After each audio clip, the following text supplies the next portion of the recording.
get going in about a minute. So we've disabled the audio and the video for the session, but throughout the session today, feel free just to use the chat function. I've also got Emmett and Justine who will respond to any chat inquiries. So if you've got any technical issues, if you can't see the presentation or anything like that, just let us know.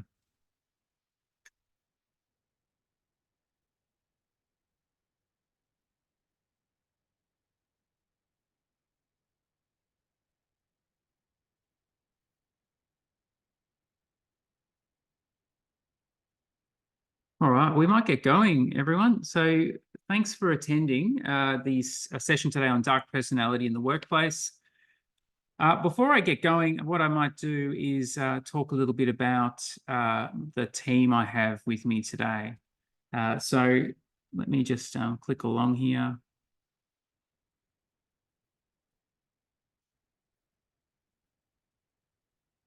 All right, so those of you who don't know me, my name is Dr. Nicholas Dark. I run a consultancy called Opposite here in Melbourne. So that's actually in my comfortable office here in Melbourne. The nice heater on this morning, cold, chilly morning in Melbourne. I've got Emmett Graham here today and Justine as well, both team members here at Opposite, and they've helped prepare this session today with me. We thought a while back we were doing some work on the dark personality model, and we think it's really interesting. And we thought, gosh, probably heaps of other people would be interested in learning about this as well, and especially in the application of how it looks in the workplace. So it's an interesting model in theory, but we thought we'd design a session that would actually explore how you actually manage dark personality in the workplace. So just to get going, before I go back into any sort of theory or models and get into that kind of stuff, what I might do is walk us through a few different scenarios. And just so you know today, before I get going, I should have mentioned I was recording the session for people who can't attend today. So I had quite a few people reach out to me to say they couldn't make it this morning and wanted the recording. So just so you know, you don't have to be on camera, obviously. You're not going to be recorded or anything like that. So it's just purely for the people who want to hear me waffle on for the next 90 minutes about dark personality.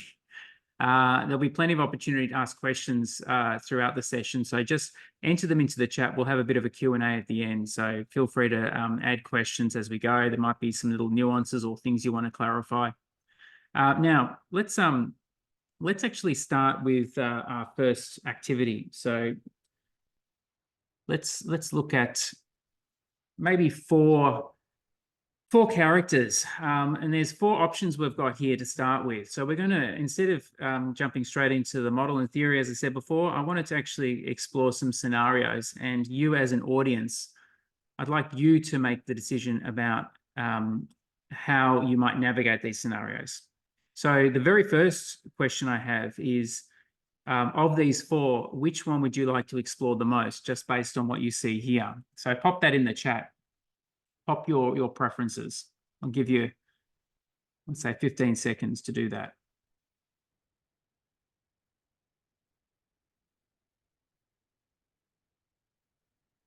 And then Emmett will reveal the option that we'll go with. So we've got a few people voting now.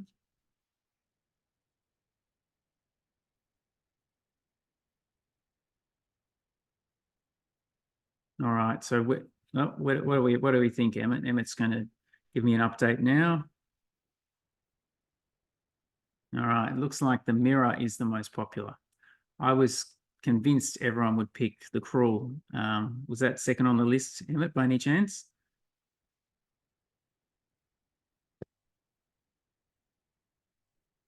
Rightio. Okay, so let's go through a little scenario here. I'll read it out, but you can obviously read it as well. You are Ravi, a person with narcissistic tendencies. You work in a prestigious company and crave admiration and recognition. Okay, your goal is to ensure that you are always in the spotlight and that your achievements are recognized above all others. So get in the mindset of Ravi about what what Ravi wants to achieve. Okay, so let's go through the very first scenario and let's walk through and see which option you'd probably pick. Now, feel free to vote at any time. You don't have to wait for me to start to read it out. Okay, you have an opportunity to present a new project idea to the senior management team. How do you make sure you stand out? Do you arrive fashionably late, making a dramatic entrance? That's option A. Option B is using the presentation as an opportunity to position the new project idea as one that could not succeed without you. And then C is using the presentation as an opportunity as a team initiative. And then organizing for a team member to declare your true masterminding of the project. Which option would you pick? I'll let Emmett make an assessment as to which is the most popular option. So just pop it in the chat. All right, let's go with option B. All right, option B, funnily enough, actually gets a grading of B. That's what the B is at the top. So it's not the best of those three options from Ravi's point of view, but it's not too bad. Management sees you as an experienced and capable, but if overdone, you might come off as self-centered and alienate your colleagues. Okay, we're now navigating to the next scenario for Ravi. The boss has organized a team lunch to celebrate a recent success. How do you make sure you remain the center of attention? Do you compliment your teammates and acknowledge their contributions while subtly highlighting your leadership? Do you interrupt the lunch to give a speech about the project, focusing on your important contributions? Or do you pay for the entire lunch and make a show of your generosity? Subtly suggest a social media post so your generosity is amplified far and wide. Which one would you pick this time out of A, B, or C?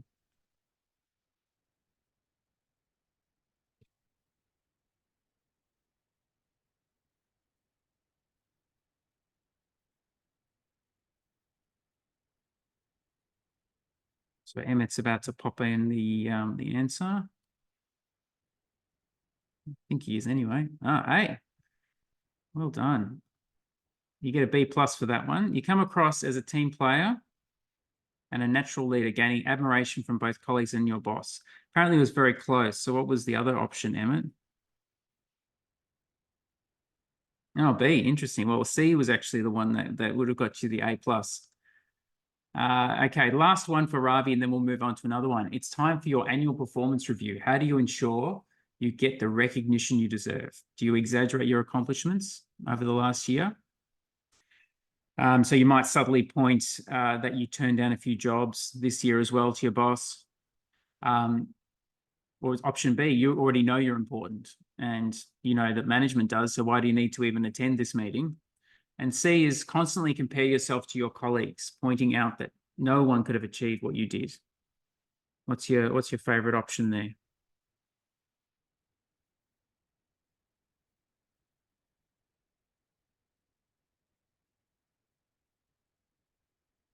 Okay, we're going with C. Excellent. Well, your boss recognizes your accomplishments, but might view you as overly competitive and lacking team spirit. So I think that was the weaker of the options there, guys. All right, so we're now going to move into another character. All right, so that was the mirror. And if you hadn't anticipated by now, the mirror was the narcissist. So we're going to return to the narcissist later and explore what that actually means. Which of these, the remaining three, would you like to explore? The parasite, the spider, or the cruel?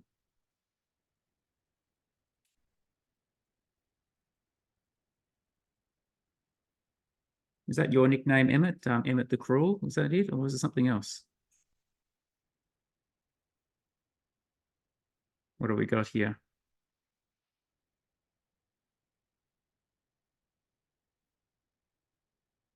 All right, here he comes. Cruel. Yeah, it is. Oh, sorry, cruel, as in that is the option. I thought you were joking. That was all right. Terrific. Let's go with the cruel. All right. Great name. You are Jughead. Any fans of Archie comics by any chance? You are Jughead, a person with sadistic tendencies. You work in a busy office and enjoy causing psychological discomfort for your colleagues, I should say. Your goal is to set up situations that cause as much psychological suffering as possible. Fairly pleasant fellow, Jughead. But watch out. If your colleagues catch on, you won't have your job for long. All right, so let's have a look at Jughead's scenarios. A new project is starting and team members are being assigned to roles. How do you ensure psychological suffering? How often do you get that goal at work? Do you quietly mention to a colleague that you hope you're not paired up with a particular team member because of their incompetence? In front of everyone, state that a particular colleague cannot be trusted with such an important task because of their past performance. Or C, suggest subtly that a less competent colleague should lead the project, praising their skills in a backhanded way. A, B, or C? Remember, you want to maximize psychological suffering here, which is the complete opposite of what we do in our work day to day at Opposite, hopefully. All right. Not a bad response. The less competent colleague struggles under the pressure, leading to stress and anxiety. Other team members are frustrated but can't pinpoint the source of the problem. Okay, now Jughead, while working with the team, you overhear some sensitive information about a colleague. What will you do with your newfound knowledge? Will you share it openly during the team meeting? Will you print the embarrassing information on flyers and leave them around the office to be found by your colleagues? Do you send an anonymous note to the colleague mentioning the sensitive information and hinting that others know? While you're voting, Emmett, it'd be good if you pop in the chat, give me a sense of what the spread is usually in each of these. Are we getting much diversity, or is it fairly focused?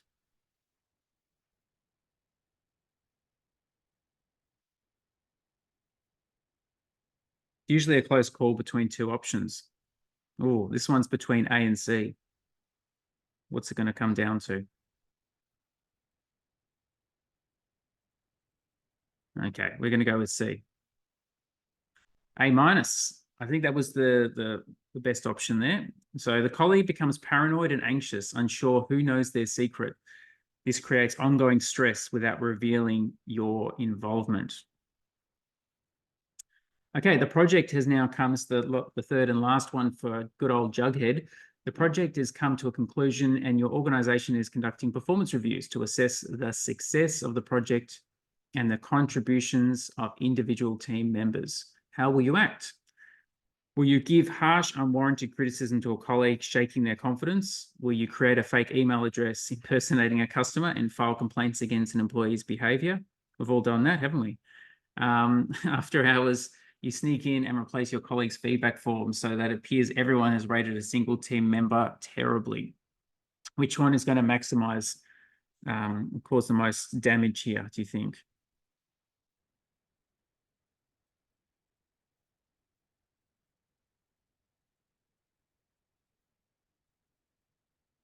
Emmett's doing a bit of, oh, C again.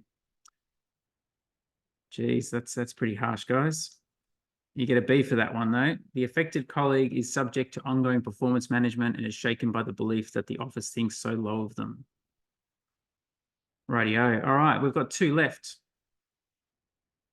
It's now between the parasite and the spider.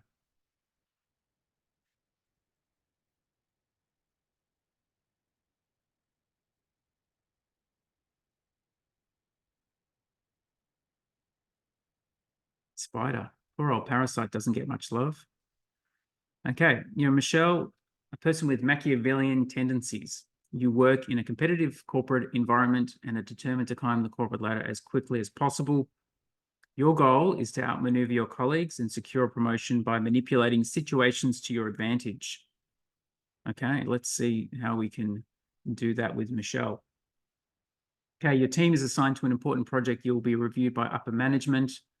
How do you ensure you stand out? Do you partner with the most competent team members, ensure your work is prominently featured? Do you take credit for the entire team's work, subtly downplaying their contributions in meetings?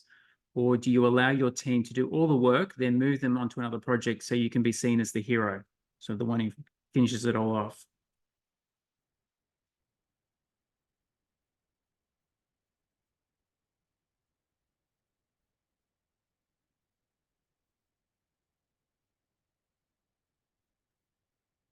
What do we end up with, Emmett? We've got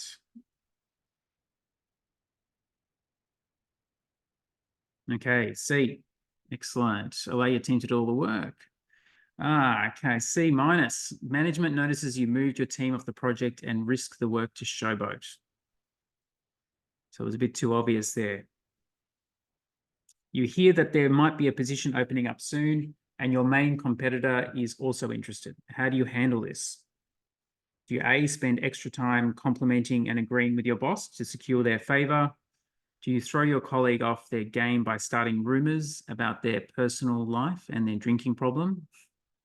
Do you spread subtle rumors about your competitors' incompetence and unreliability?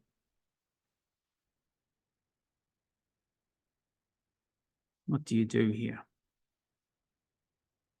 A, B, or C? Oh, it's coming down to C or A. So who's going to make the deciding vote?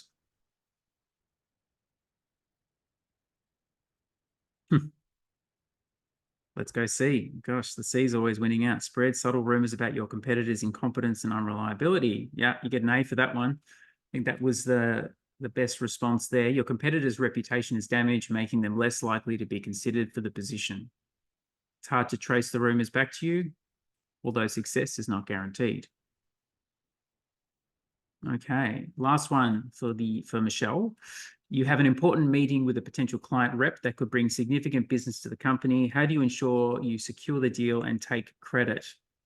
Do you book a meeting with your competitor, impersonate a similar client to understand their strategies, and then deploy those strategies first so your competitor looks like to be copying you? So, in other words, do you swoop in and swoop in ahead of your competitor? Do you establish a deal with the client rep directly? So you offer them a cut of the contract commission you'll receive and suggest a long-term partnership. So in other words, work together to make some money on the side. Or do you select an eager up-and-coming,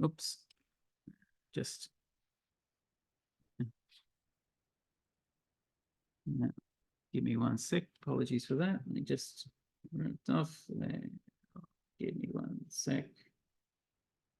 Okay. Accidentally tapped the going ahead. Where are we up to?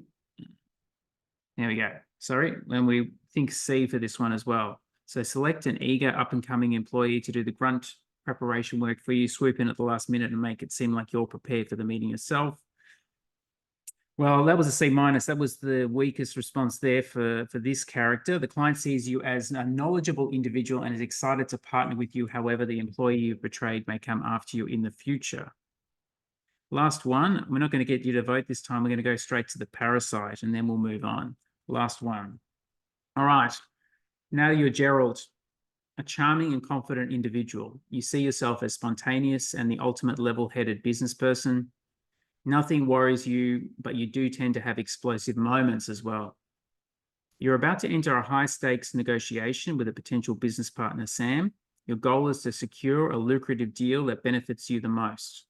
Your objective is to dominate Sam and manipulate her to get the upper hand. Okay. You enter the meeting room and Sam is already seated. What's your opening move? Flash a charming smile and compliment Sam on their recent business. Ignore pleasantries and dive straight into the details of the deal. Or make a bold statement about how this deal will only work if it's on your terms while maintaining intense eye contact and a confident posture. I think, Emmett, you've got, I think, C there, but that must be from the last one. Yeah, A. Oh. Wonderful. That was the best move there. Sam is flattered and immediately warms to you, setting a positive tone for the negotiation. Okay, Sam then expresses concerns about the risks involved in the deal. How do you respond? Do you acknowledge her concerns, empathize with her situation, and provide detailed risk mitigation strategies? Do you use selective data and persuasive rhetoric to downplay the risks and emphasize the benefits while subtly shifting the blame for potential risks onto external factors? Or do you casually dismiss the concerns and assure Sam that everything will work out just fine?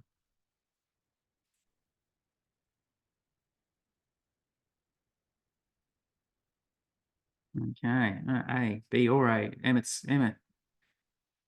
Where are we laying B? Oh, wonderful. All right, A. I think you've picked the best option again, guys. Sam is swayed by your confident presentation and begins to see the deal more favorably. Last one. The negotiation is nearing its end, and it's time to finalize the terms. What's your strategy? Do you firmly restate your terms, refusing to budge, and subtly noting the impact indecision will have on others? Do you suggest a middle ground where both parties make concessions, or do you give Sam an ultimatum? Accept the deal as it is, or you'll walk away, drawing her in with intensity.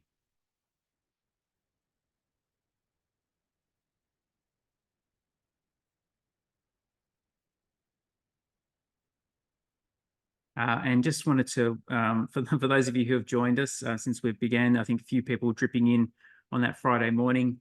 Thanks for coming along. We've just been going through some scenarios which have explored different dark personalities. We're just nearing the end of that component, but we're about to wrap up here and then move on to the next section. Okay.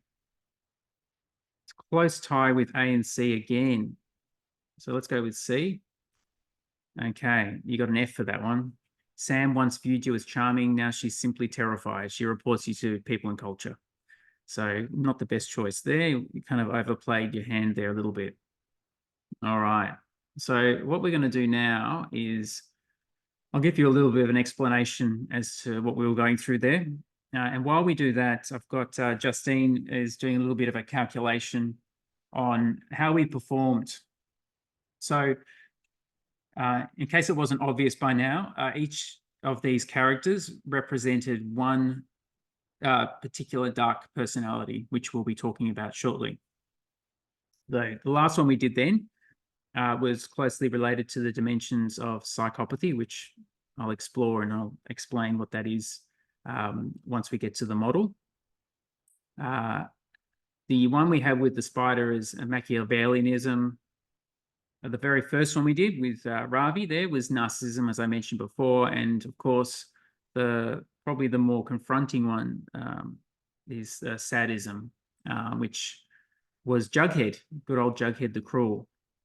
Now, I might just check in with Justine now and see if she's had an opportunity to calculate the score. What I was hoping to do was basically there was kind of two reasons why we wanted to look at exploring these characters.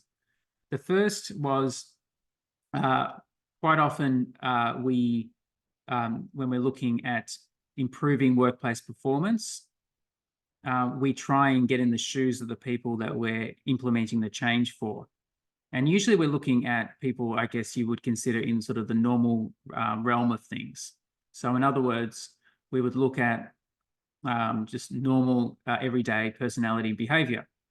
So getting in their shoes isn't often that challenging, but getting in the shoes of the darker aspects of personality is something that perhaps might be a little bit more challenging, or perhaps even in these scenarios you found that you could still kind of get in their shoes a little bit. Maybe there's a little bit of darkness in all of us, a little bit of understanding of those darker traits that allows us to predict how someone might behave in that situation.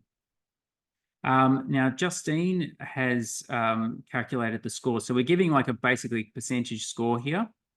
And it gives us an idea of how well we were able to execute, get in the mindset, I think, of each of these different characters. So that's really quite interesting. So the very first one, and that might be a little bit biased because it was the first one, was 67%. So that's the narcissist. So not too bad. You were able to kind of select some of those options that allowed the narcissist to, I guess, stand out more.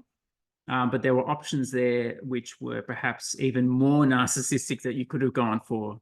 The trick with this was always, have I actually selected one that's going to maximize the dark benefits for that particular character, but not overplay it too much that you get kicked out or people notice what you're actually doing, which is actually one of the key things that happens with people who have these darker traits, is that they have some short-term success, but then in the long term, people start noticing. And if they notice, then eventually people don't want to have anything to do with them. They alienate other people.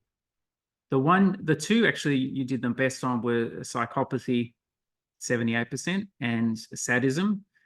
But the weakest one there was Machiavellianism. That's a tricky one, of course. That one is very, very much a strategic one. So it requires not only that sort of instant move you're going to make, but the thinking ahead for the future, long term. And we'll talk about this character shortly.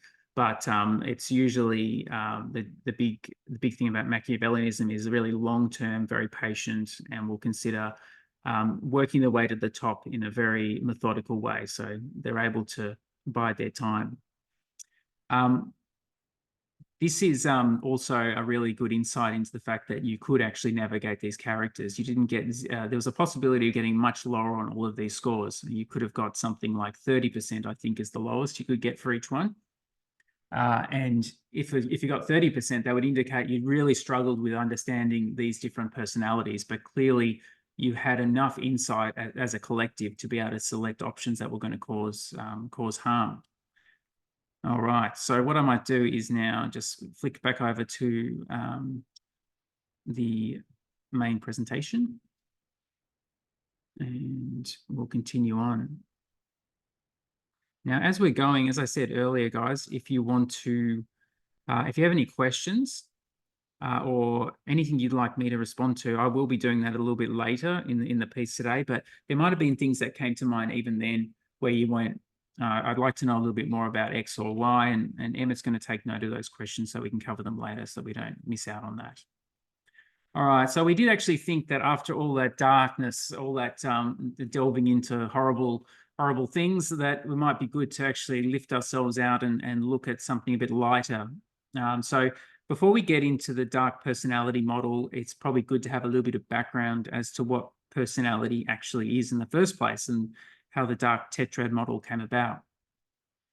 So when we look at personality, what we're talking about, this is there's lots of ways of describing personality and definitions, and I thought a nice simple way might be to say we're looking for something that's enduring, and it's usually reflected in behavior, thoughts, and emotions. So it's consistent ways of behaving, it's consistent ways of thinking, and also emoting. So the example we had then before with those characters, they wouldn't be considered dark if they only did it once in their lifetime, if they display that sort of behavior. Obviously, it would have to be a pattern over time. All right, so let's talk about personality, the most recent personality models and where they came from. Right, so personality theories have been around for a very long time. I think sort of formally, you could probably link the earliest ones back to the days of Sigmund Freud, who was very much interested in those sort of early childhood development and how that led to stable behavioral phenomena later in life. So things that were difficult to move on from, that helped form your personality.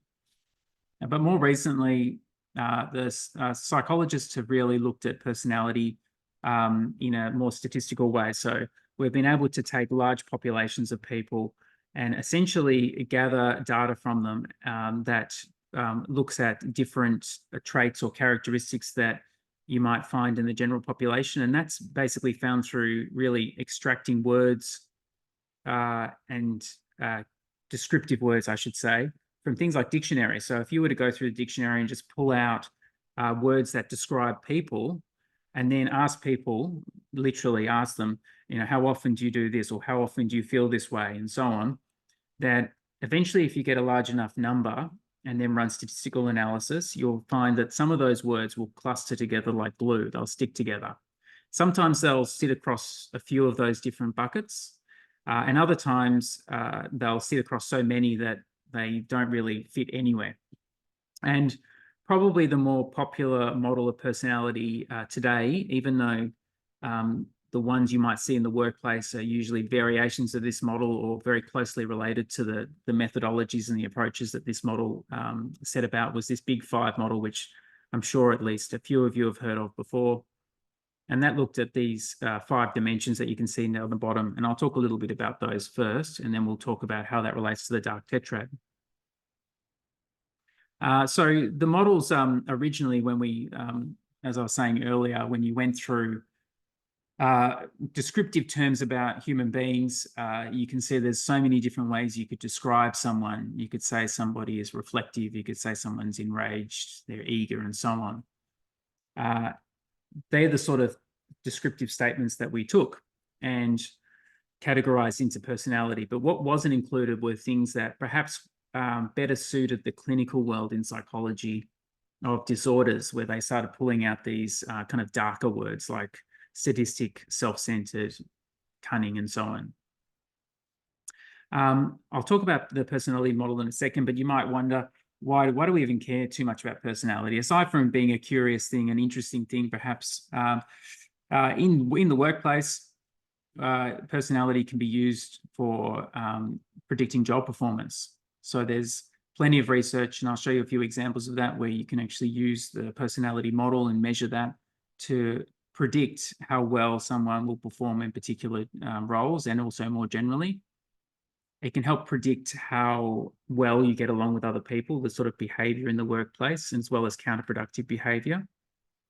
It allows us to better understand the skills and work styles of people, so that if you've got a particular personality type, it can help you identify career paths. It can help you identify the sorts of roles that interest you. So if you're a very creative person, for example, it doesn't necessarily mean you become a painter or a musician, but it might mean in your day-to-day job, you look for avenues to be innovative and creative. And so you'd want to find a role that suits that. And then if we just took a kind of a bit of a tapestry of what helps predict future job performance, you see this little pie chart here. There's lots of things that make up job performance.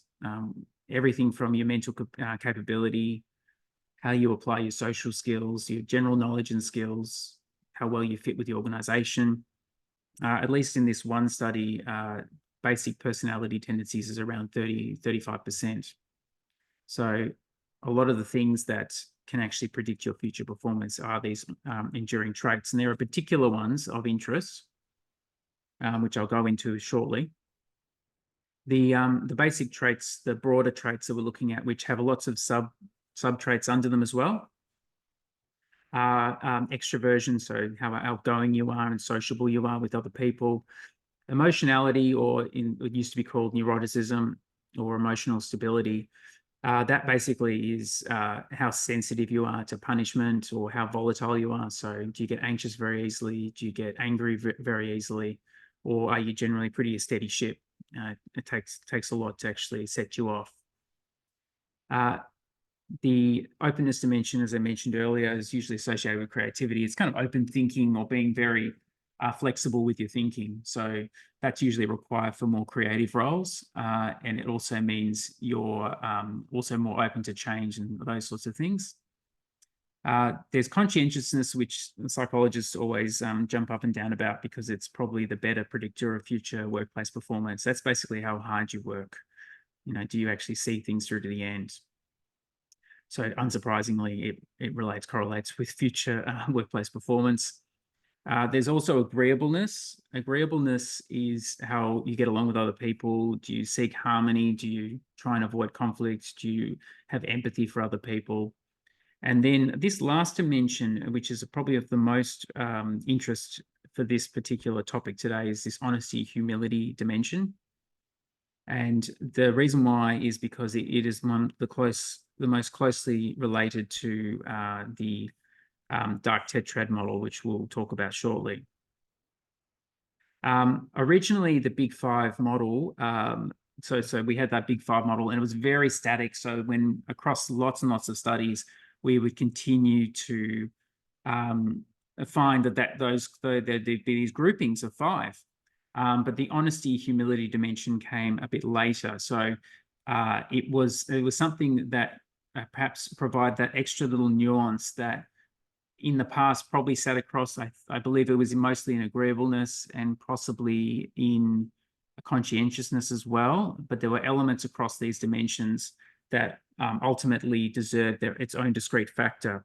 And the fact that it now correlates quite highly with the dark personality, the Dark Tetrad model, is just almost further validation. I was listening to the author of the Dark Tetrad model, who was saying that was quite pleased to see that this dimension of honesty and humility emerged, because it almost provides that sixth dimension that we can measure now, and it's something that can be used in screening and recruitment and so on. Just to give a bit of I won't go through all of this, but there's a few little examples. So those letters there represent the name of the trait. So C represents conscientiousness. The key takeaway point here, and why psychologists jump up and down about it, is conscientiousness consistently performs on skills and work style. So it's always showing up. Extroversion also pops up quite a lot in things like persuasion, negotiation. So earlier when we did that scenario testing with the negotiation scenario, the person with high psychopathy is usually quite confident and can be quite bold, and that's very similar to characteristics of extroversion. Not to say that extroverts are psychopaths, obviously. But then there's some other ones which are really important too. You can see here, agreeableness also pops up quite a lot as well, like how well we get along with people, how well we work in social jobs. Okay, so as I alluded to earlier, the honesty humility dimension is almost like the inverse of the Dark Tetrad model, which I'll talk about now. So if you complete a personality test on honesty and humility, so when you get those questions in a survey, they're usually looking at things like how honest you would be in a situation where somebody when no one's watching.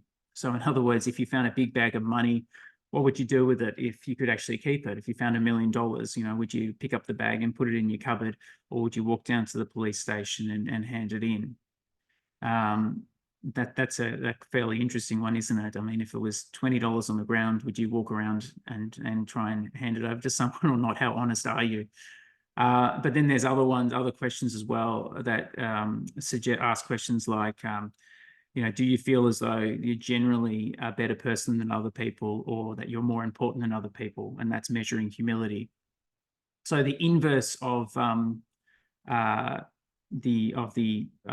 this model is the Dark Tetrad, and it's this is probably almost back to front here, but in this case, high honesty and humility, it probably should be, is actually what you're looking for. Whereas low honesty humility would probably be a great predictor of whether or not people would display these dark personality characteristics. And there's a few reasons for that, which we'll go into now.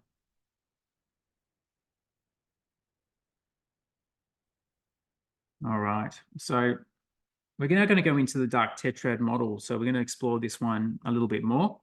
As we're going along, as I said earlier, feel free to pop some questions in.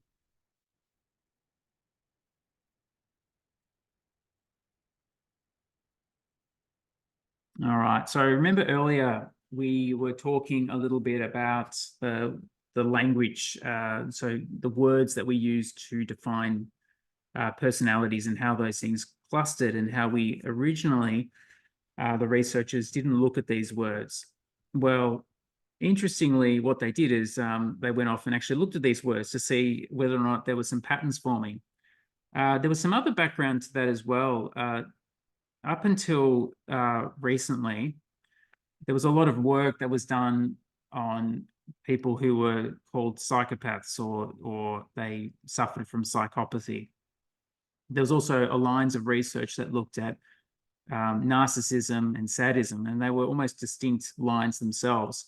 But then when they were looking at the definitions of each of these different types of individuals, there was often considerable overlap, to the point that if you use the term psychopathy or psychopath, it often captured sadism, Machiavellianism, and narcissism as well. So what they call that is, they call it as term concept creep. It's where you start off with a very defined term, and then in your research practice over time, you start adding more and more nuances to it and start generalizing the concept a little bit more to cover more and more things that you observe. So the beauty of this Dark Tetrad model was that it it helped unpack that a bit better and help the definition of these things. So let's talk a little bit about what actually is dark tetrad. So tetrad, obviously meaning four. Originally, it was actually the dark triad. So it's funny how with Big Five factor, they ended up throwing in another personality trait at the end, and they did the same thing with the dark triad as well. The dark triad has a nicer ring to it, I think. But nevertheless, Dark Tetrad is perhaps more comprehensive. It provides a little bit more descriptive power in dark personality. So generally what we're looking at is, earlier we looked at really just normal general personality, things you see day to day. This was looking at the negative aspects of personality directly. So those sorts of things that we were exploring in the scenarios earlier, like being manipulative, being cunning, doing things to actually cause harm as well. Things that are not just antisocial, but disruptive, terrorizing other people, horrible things that we see. I didn't want to confuse this with the clinical diagnosis of people with things like antisocial personality disorder or borderline personality disorder. That's a whole other topic in of itself. So that's where you start getting into people who are dangerous, very likely to commit crime, be violent, and so on. But there's certainly a relationship between these characteristics and those clinical diagnoses. So someone who has antisocial personality disorder is obviously going to feature high on the dark tetrad as well. But people who score high on measures of the dark tetrad don't necessarily go off to become antisocial or violent. So the original model was Delroy Palhouse, I think that's how you pronounce his name, and Kevin Williams. And then later, Delroy returned with some of his associates there, and they built this dark tetrad model. And the four traits that we were looking at earlier, and which we'll explore in more detail now, is narcissism, Machiavellianism, psychopathy, and sadism. So they're all linked by one factor, but there's overlap on a few other ones. The main one is this being connected with callousness. So just not really caring about other people, not feeling empathy for other people. So that's this is probably one of the better ways of kind of showing that. So if you can see there, callousness sits across all of them. That's probably why the researchers discovered this in the first place, and they discovered that there was. So I was studying a narcissist. They seem to be similar to people who would be commonly called psychopaths or sadists. They'd see something in there that was very similar, but they weren't exactly the same because narcissists don't enjoy cruelty. It's not a dimension. So if you're just fundamentally more of a narcissistic person, and you don't have high levels of sadism or anything like that, then you're not going to enjoy that. Whereas sadism is defined largely by that enjoyment of cruelty, that character, Jughead the Cruel. So they get a kick out of watching people squirm. At its worst, they could be dangerous in terms of wanting to explore physical cruelty. Then that gets into more of the criminality aspect. You can see their criminality down the bottom. There's this tendency because of that high callousness, I should say. There's a greater likelihood to become a criminal, but for Machiavellianism, it's usually white-collar crime, so it's more like fraud, illegal activity, those sorts of things. You can also see there's a relationship between the narcissism and psychopathy, so that impulsive way of acting. So when I was first looking into the dark tetrad model, I found it was quite easy initially to become very mixed up with the different definitions of each one. So you'd read about the psychopath, for example, being very manipulative, and then you'd see that was a key characteristic of the Machiavellian character as well. But the big thing that differentiated them was that the psychopath will be much more impulsive. They'll do things on the spur of the moment. They're not long-term thinkers like that. So they'll be in a conversation with someone and they'll see an opportunity and they'll just do it for gratification. Whereas the person who's more closely aligned with that Machiavellianism dimension will be much more patient, less impulsive, and will take their time. You can see there that manipulation sits across all of those three at the top there: narcissism, psychopathy, and Machiavellianism. And then there's this grandiosity as well. So the psychopath and the narcissist can also come across as being fairly charismatic, perhaps in a more superficial way, but can often be quite an attractive person when you first get to know them. You think they're great company, they're really interesting, and they really stand out. So I'm going to talk a little bit about each one now, and then we'll also talk about in the workplace where you might find them, where you might find this characteristic, and also what you might do about it if you do find them. And then I'm also going to talk a bit about some other organizational strategies that would also be beneficial to consider if you're thinking of something more strategic. So the Machiavellianism, I called the spider, actually stole that from Game of Thrones because there was a character in it called the spider who was very Machiavellian. It isn't the one on the screen here, but and obviously throughout these descriptions, you'll see some examples of popular characters that we've popped up there. Quite often when you're watching a film or television show and you see a character who's referred to as a psychopath, for example, more often than not, they don't really represent what they're really like in real life. They're usually a mix of things. So probably multiple characters will show up from time to time where you'll think, wow, that's what a psychopath's like. Hannibal Lecter, for example. But really, they're usually fairly unique. They're not really a true depiction of what they're like. But there's enough of these popular characters we've popped up there that actually align with these categories. So Machiavellian, strategic, as with all the others, low empathy, has that long-term focus, and tend to be job hoppers. So they tend to pursue their strategy. If the strategies aren't working very well, eventually, and if they don't see any opportunity to get to the top, then they'll move on to the next thing, or perhaps they'll get exposed because they manipulate so many people time and time again. Eventually, people wisen up to it and notice it. So something to note as well, that often these characters in film and television are depicted as being genius. So they're almost got some godlike power in being able to predict and maneuver and manipulate, and that's done obviously for entertainment purposes.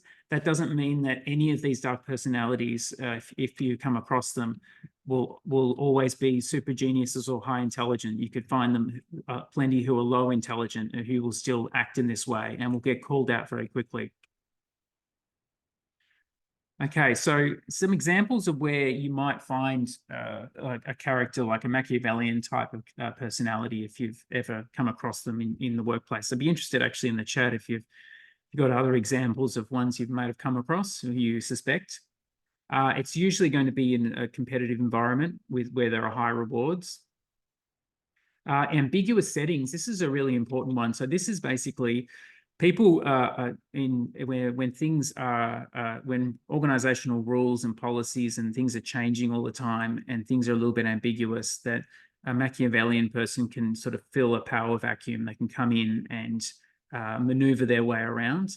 They can also operate a little bit more in the shadows because things are a bit chaotic. So they can make all these moves without necessarily being detected.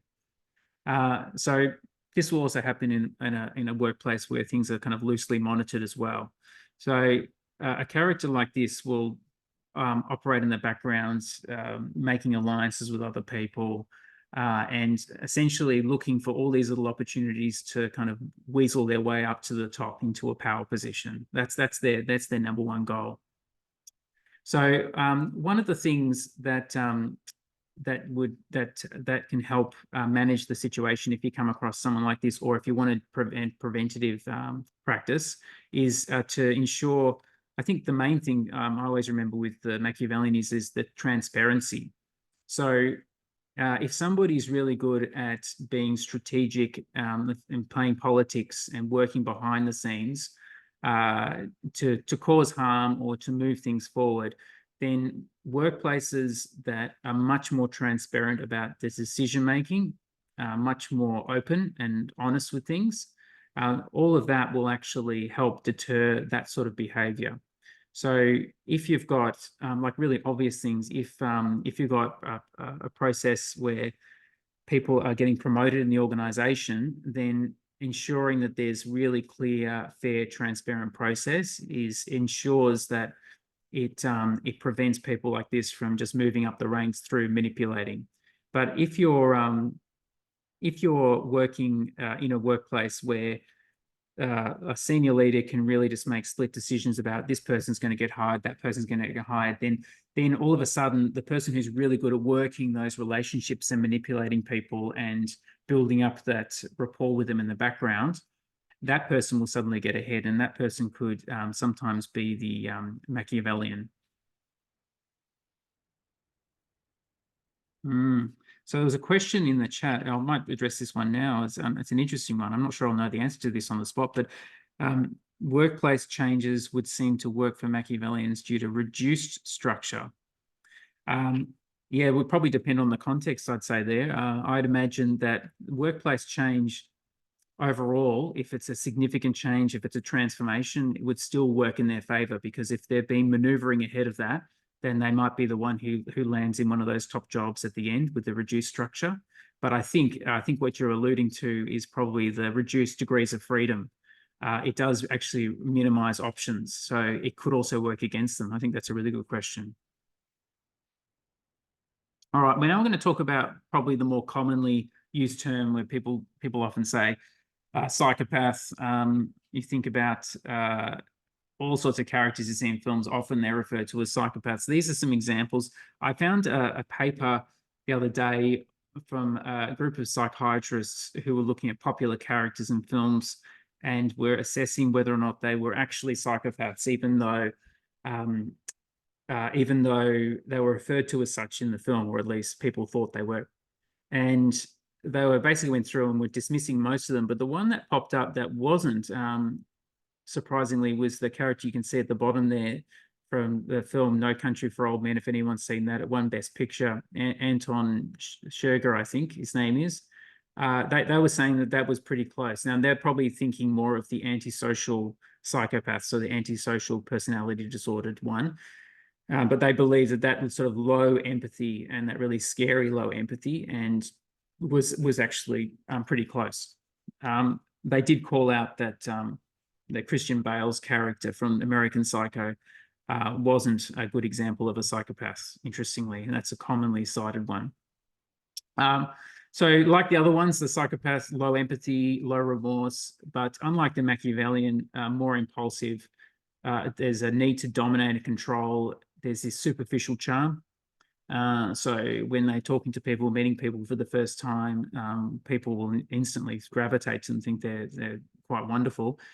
And there's this sort of propensity to lie. The impulsivity is really this gratification. So this need to control and dominate. And we called it the parasite because quite often it's to try and get something out of the other person. It's trying to one-up them, get something from them.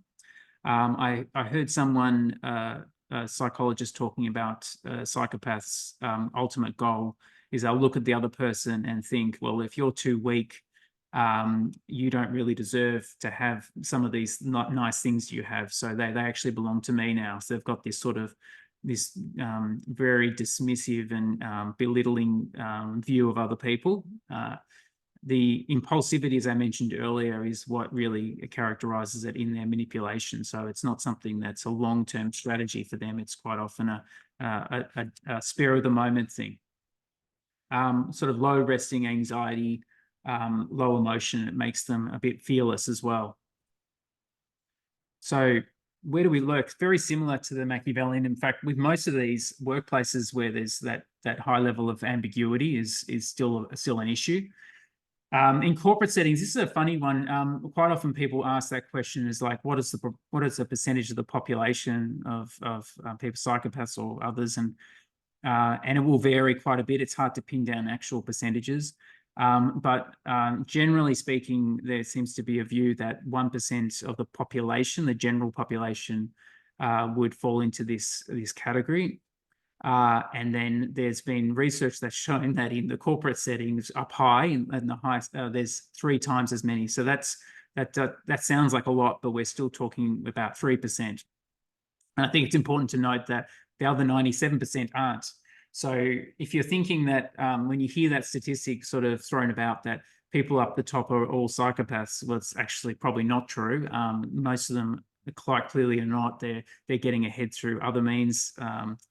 But there's certainly something about that hierarchical corporate setting that is attractive to that psychopath. And there's probably those characteristics where they have that high level of confidence and boldness, the social boldness, and also the being calm under pressure, not feeling anxious about things, which are characteristics that help people move up the ranks. So certainly in things like politics, where you need to be very level-headed most of the time, even in things like law enforcement, you can't be a highly anxious person to move through high pressure environments like that.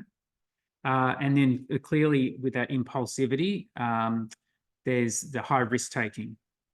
So how do you manage this? Well, again, this requires the clarity in the workplace, so having very clear rules in the workplace. When we say clear rules, we also mean clear social norms as well. Coming across someone in the workplace who is like this, if you feel as though you've come across that person, and obviously you don't go looking for dark personalities everywhere because you might start seeing them. It's just one of those things. But generally speaking, being very clinical about your engagement with them if you feel as though that someone is acting that way, which is having very clear professional boundaries, not getting too personal, and sharing personal details that they can use to manipulate you. So don't let them in the tent. Just interact with them in that professional way. Be very mindful if you start to feel as though someone's manipulating you, if there's something going on there. Be very mindful that you're not being gaslighted. There's something happening where you feel something's going on and they're turning around and saying, oh, wow, this person's crazy. Listen to how they're talking. That kind of approach where they can make you feel as though it's something wrong with you. And then kind of more strategically, if you want, like with the other roles, simply when you're recruiting people, either through psychometric assessment or interviews or reference checking for people who have higher levels of empathy or higher levels of agreeableness. Okay, here we go. So somebody's asked, where does gaslighting behavior sit in these personalities? And I think I've answered that one. It's I think it's usually the psychopath. I'm trying to think if it would be the Machiavellian. Perhaps it could be in the other one as well, because if they're using that as part of their way of kind of moving up the ranks, I think that would be a strategy that both would use. But it's often attributed to the psychopath. So you're having an interaction with them and they're being very aggressive, or there's something happening where they're manipulating you, and you call them on it and they try and turn it around as if actually you're the one who's actually got some serious problems here. And that could easily uncouple someone who is not used to dealing with someone like this, because most people don't do that. And so when you come across someone like that, you don't have a ready-to-go strategy for dealing with it. It can be quite unsettling, and certainly with all of these dark personalities, it can be extremely distressing and upsetting for people who are confronting them in the workplace. To give an example, I was coaching someone recently. Here we go. Yeah, who he was in a job interview, and his future manager, sort of in an offhanded way, said something like, "I'm a narcissist." And he'd said it very seriously. And he was applying for this job and he was really excited about it, getting a nice pay rise, and didn't think much of it and kind of put it to the side, and then realized later that this person was incredibly toxic to work with. He was a bully, definitely a narcissist, all of those characteristics we talked about earlier, and made his life a living hell. And that's one of the other things to note for reference as well, is that especially when you're recruiting someone for the first time and you don't know them very well, if you ever get a sense, even your gut's telling you something's not quite right, something that they've said or done doesn't feel like it's the right response, or they've just thrown something in there impulsively, that's worthy of further following up at least. Not to dismiss them outright, but at least to explore it a bit further. And in this case, that's what happened to my client. They ended up ignoring it, and then later went, "Oh my God, you know, this person actually told me they were a narcissist," and I still went ahead because I don't have a strategy for that. I thought I could somehow manage it, but it's very difficult to do that. So if we look at the characteristics of the narcissist, that's probably the term that's used quite often, probably a little too loosely, because sometimes people with very high self-esteem, or let's say a big ego from being quite successful, can come across that way, but they're not necessarily narcissists. They're usually people who've just got this insatiable need for recognition and admiration, but deep down extremely sensitive. So their self-esteem is fragile, and if they're at all criticized, even if they just sense they're being criticized, then they can be extremely defensive and angry about it, and become very difficult to work with. So that's very different from someone who genuinely has very high self-esteem and might get a little bit overconfident. So you might come across people like that all the time in the workplace or in your own life. You might think that person's a narcissist because of the way they're behaving. Could just be they're extremely overconfident. But like with all these dark personalities, there's a little touch of darkness in everyone. So sometimes even the high self-esteem sort of maybe starts to look a little bit like that narcissism. In this case, with the narcissist, where you'll find them here is that you'll usually in workplaces will gravitate to where there are platforms. So that could be not just hierarchies, but also social media platforms as well. Like there's these new opportunities for narcissists, and let's face it, if we pop on Instagram and many of these social media platforms, it's become an absolute breeding ground for that sort of behavior. In terms of the management of them, there is a view that you can actually reward. You can actually get the most out of narcissists because they actually really do like getting, I guess, positive feedback. They enjoy feeling good about themselves, but you can do so in a way that reinforces the actual actions, the positive behaviors, rather than their personality or their traits. So in other words, rather than rewarding them, saying how skilled they are or how clever they were, or how well they presented, you could be talking about, we had got a really great outcome with this, or that particular, those particular actions that you took were quite effective. And that's actually just reinforcing the behaviors you want to see, rather than stroking their ego, which basically just makes things worse. The other thing is, because narcissists generally have a high inflated sense of self, they might think they're much more competent than they really are. Then if you feel like you're working with someone who's a bit like that, then you actually have to be the one who pumps the brakes on that a bit and set more realistic targets. Keep things more concrete as well. And then also, if you're working with someone with these tendencies, be very careful with your feedback because of the tendency to be very sensitive. So you have to be very objective and very careful that you don't, trigger this person. Now we're going to go to the last one, perhaps the one that's less understood, perhaps the more disturbing one.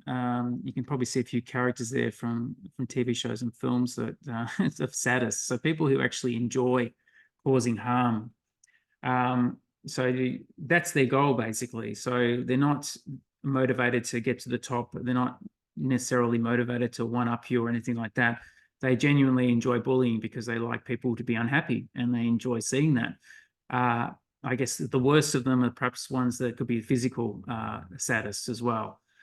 Now, plenty of workplaces, if not all of them, will have anti-bully policies, and they'll recognize that this is a real problem. In psychosocial risk frameworks, mental health management, it's recognized that bullying is certainly one of the most important factors to address in workplaces. So the bully, the person who enjoys tormenting other people, is very much a cultural thing.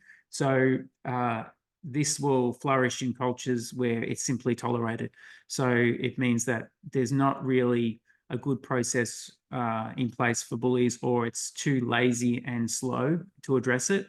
Obviously, leadership plays a role here as well. If people kind of turn a blind eye to these really poor behavior, if it's addressed immediately and people jump on it and there's a clear policy and it's followed, then this reduces the chances for people like this to cause harm.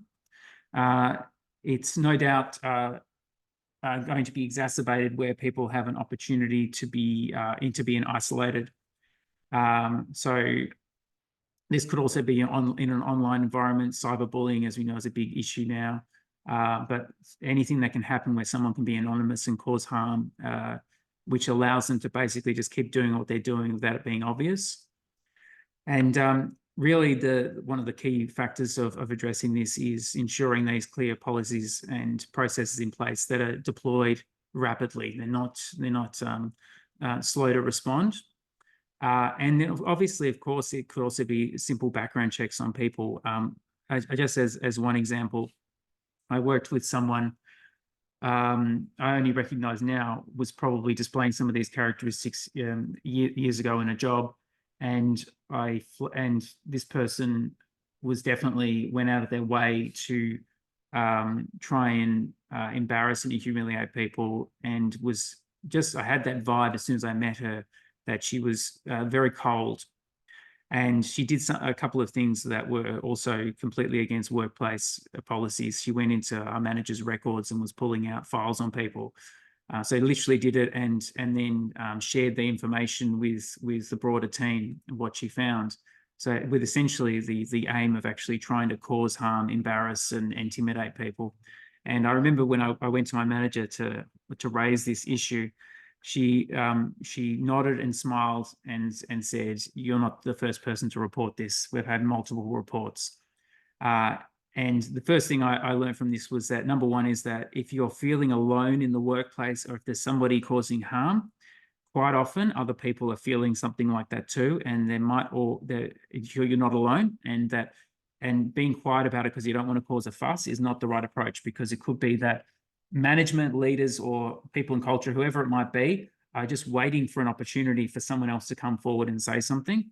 But the other thing I noticed is that, similar to my discussion earlier about my client who had the narcissistic manager, the issue, this particular person had behaved in a way that was really inappropriate in one of the first kickoff meetings when they came to work at this organization.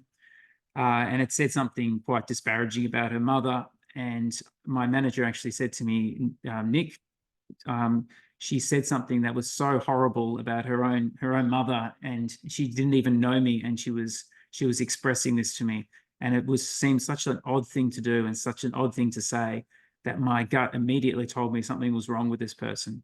And that's a really good example again of, if something feels wrong, if somebody has actually gone out of the way and they've done something quite horrible, or they've said something that just doesn't seem right, it's worthy of further investigation. It's worthy of paying close attention to it, because it isn't often just a simple mistake. It's something that might be a real red flag, and quite often people ignore it because they don't want a fuss in their lives, and they don't want there to be a problem.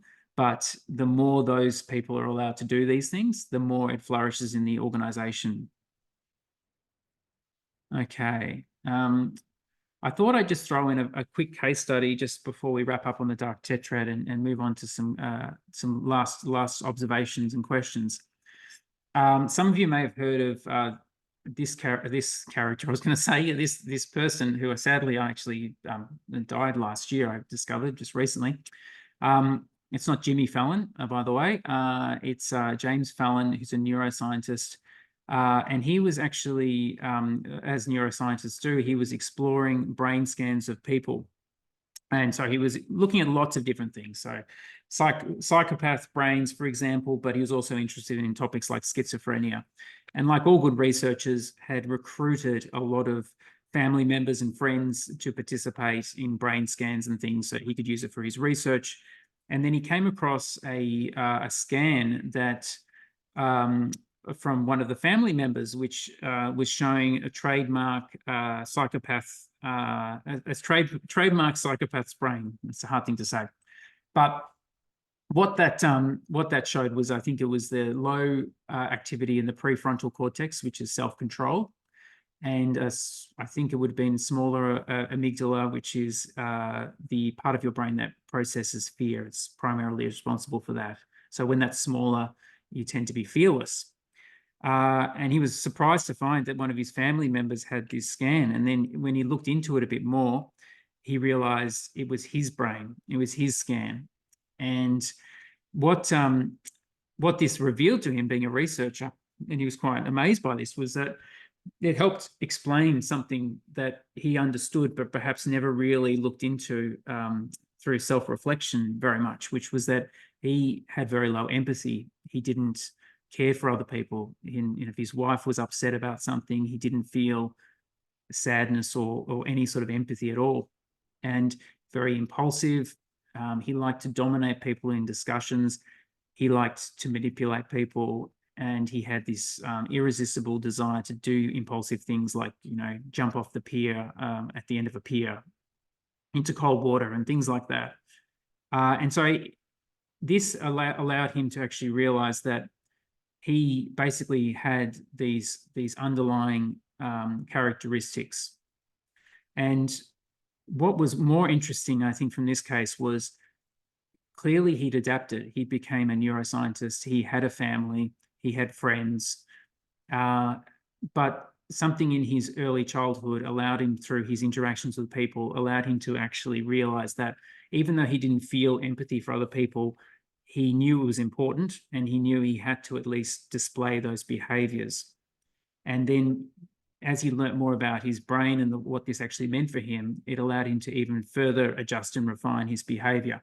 So I brought up this case study. Not only I thought it was a fascinating one, but also the fact that it demonstrates that some of these things, even though they may be hardwired through genetics and early childhood and so on, doesn't mean it's a fait accompli. It doesn't mean that every person out there with these higher dimensions are going to be walking around causing major harm, or they're going to be dangerous. It could be many people have actually adapted to these things already.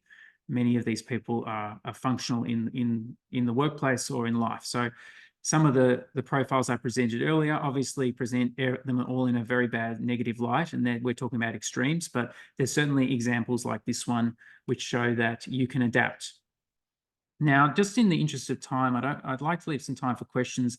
I think I might have already covered a lot of these strategies already, but just broadly, you can address dark personality obviously through those early recruitment selection practices. So making sure you screen for people who are more agreeable, show more empathy, more honest, and so on. Clear processes and structures are a necessity.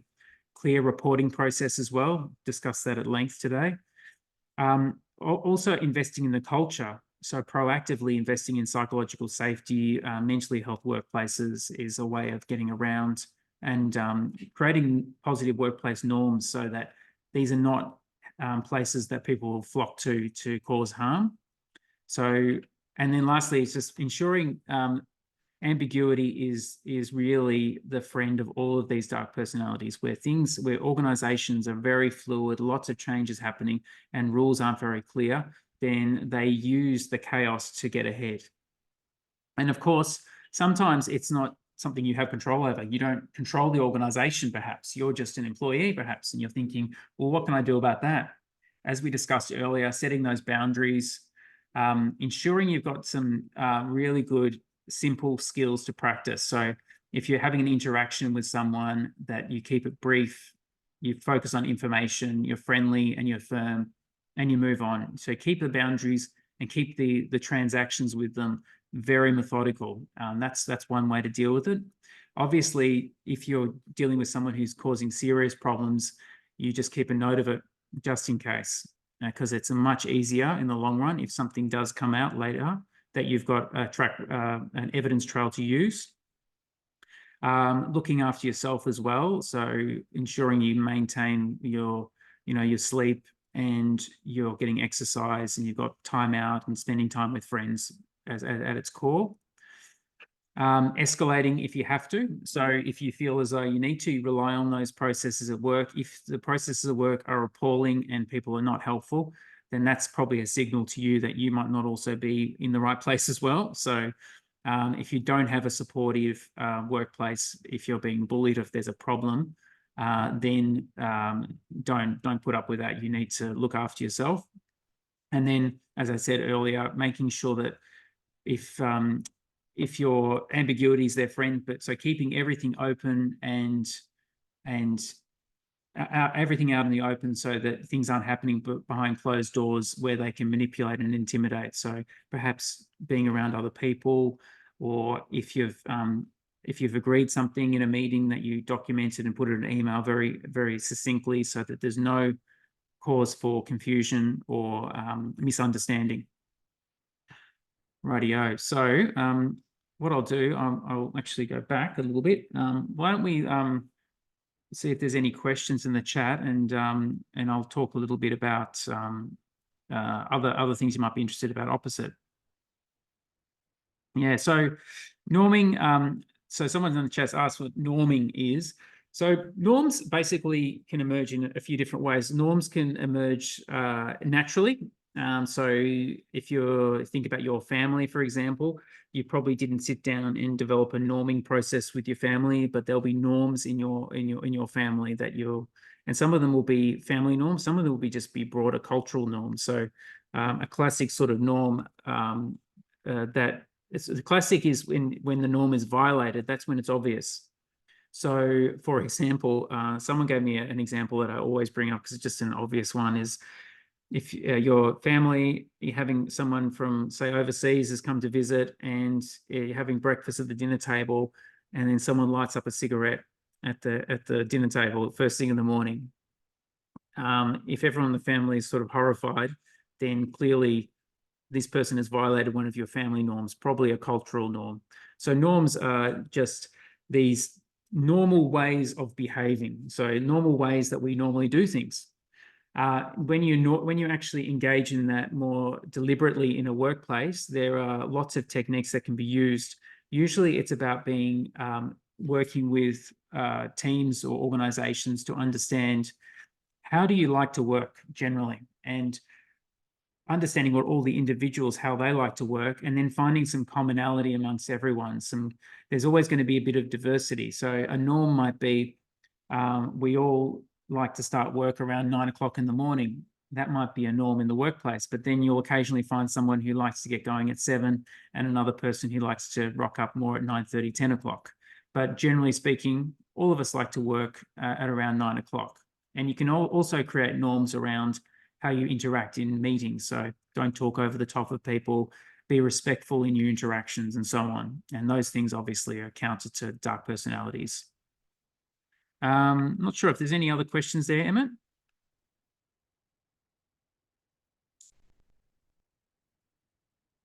Okay.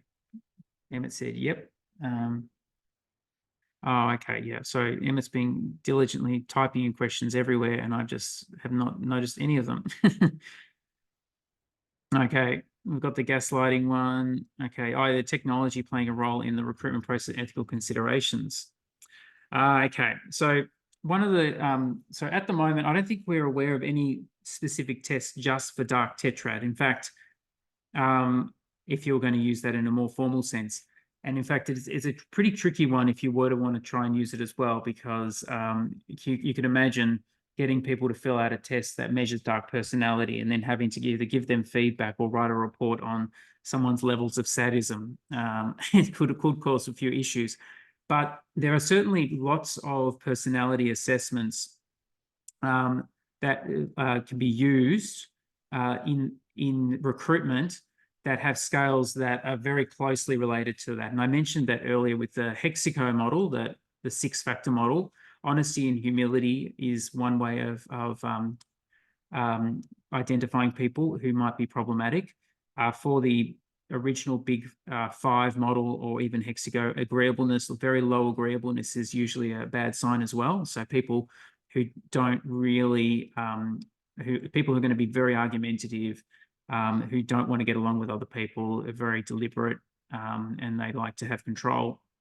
All of those sorts of personalities, that gives you a bit of an indication. It's not going to be perfect because, like with all tests, you get people who can manipulate those as well. You can imagine the Machiavellian person manipulating the personality test. Generally speaking, psychologists recommend that you go in through a few different mechanisms to recruit people, especially for very important roles where you can't afford to get someone in that role who's going to cause problems or not perform. Behavioral interviewing is a really great technique for exploring specific examples that people have used in their career that demonstrate certain things that you're interested in. So you can literally ask a question about, can you describe a time where you were working with a team and had to display high levels of empathy? And then let them tell you that that example. You could even ask them for a couple of examples if you're a bit suspicious.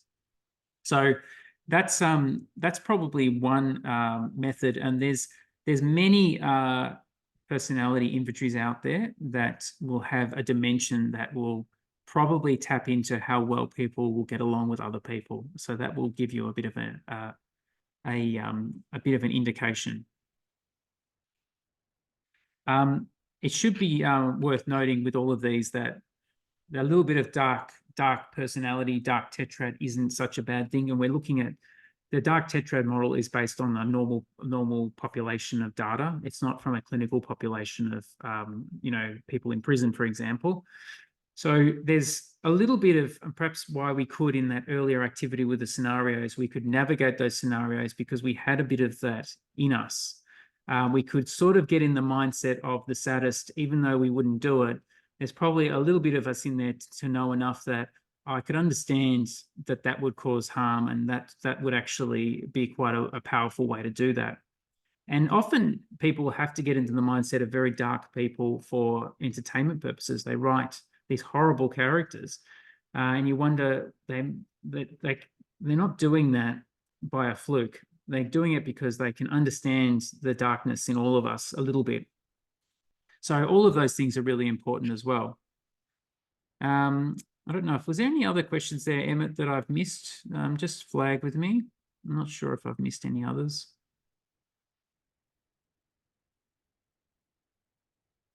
Yeah. Okay. So what I might do is I should mention there is an assessment of the Dark Tetrad that you can use.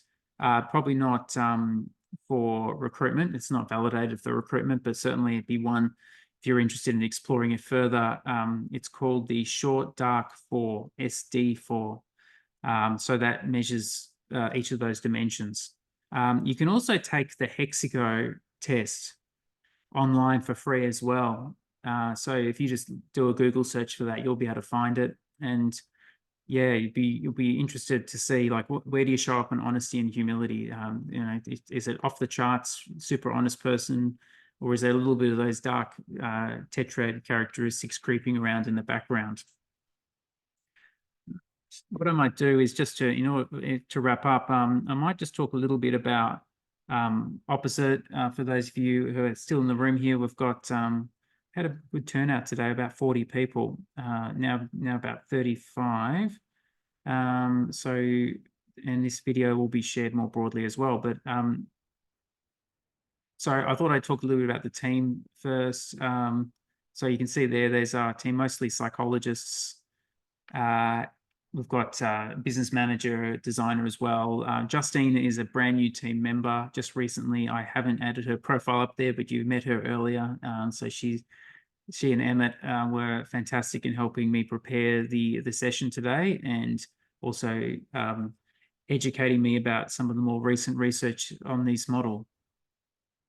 There's some of our customers that we worked with in the past. So worked across lots of different industries.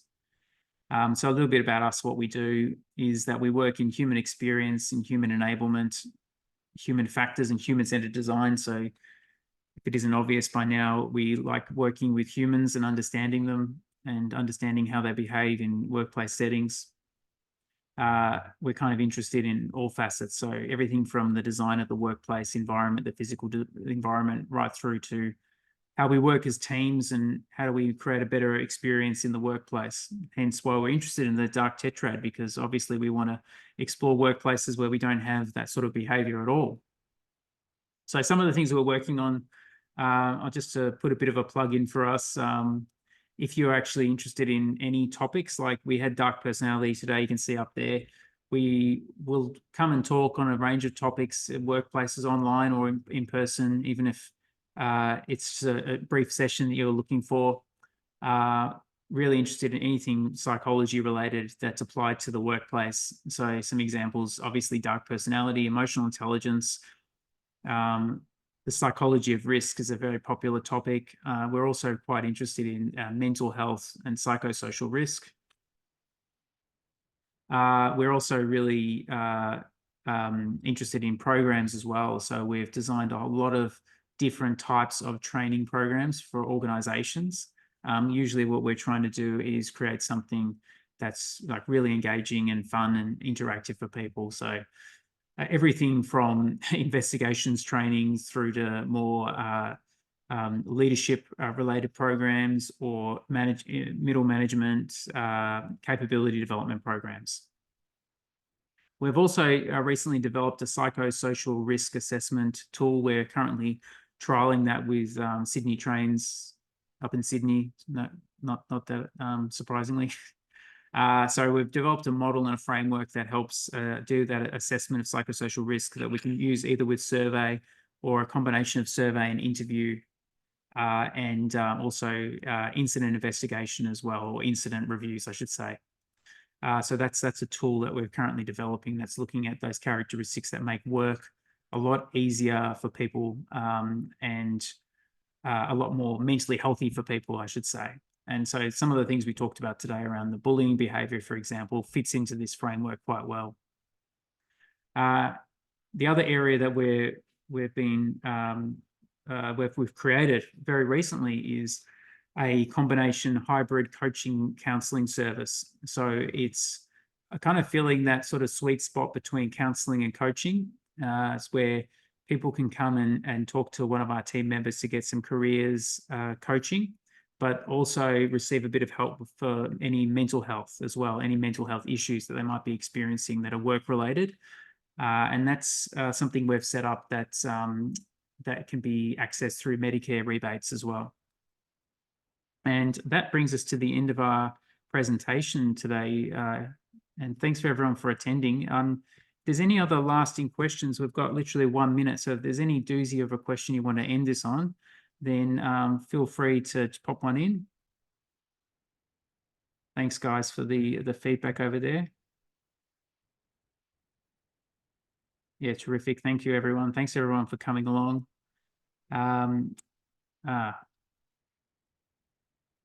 So Dan, yeah, this question there I can see was, is there any way to decide whether you keep trying to assist a dark personality? Well, it would depend, Dan, I think, on the context. I think if you've got someone where you're at that stage where somebody is causing a lot of harm, you're not really going to be in a great position in an organization to change that person. You can certainly set up the guardrails and make sure they follow the rules of the organization, but fundamentally changing their personality would not be the workplace's responsibility, and would be a massive effort to do that. And that's if they're genuinely causing harm. So moving them on, or minimizing their harm is probably the strategy, I'd say. Clearly, if somebody was quite functional but was displaying some bad behavior from time to time, then yeah, certainly you could address it through some sort of feedback process. But if it's what we were describing today in those scenarios, then clearly you'd probably just try and move them on, I think. Thanks everyone for attending today. I think that probably wraps it up. I hope you got a lot out of it, and yeah, look, enjoy the rest of your day. Hopefully you're not navigating any sadists today. And if you happen to score highly on any of the dark personalities, maybe give everyone else a break today. Okay, well, we're going to wrap up the session now, everyone. So we'll close it down